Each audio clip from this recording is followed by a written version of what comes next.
if you want to take a truly heavenly trip, then you gotta check out the St. Louis Cathedral.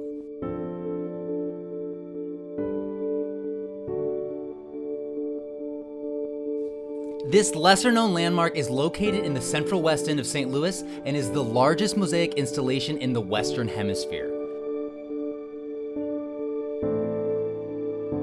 What does that mean? That means that more than 40 million glass pieces and over 7,000 colors have been meticulously placed to create some of the most awe-inspiring facades on the planet.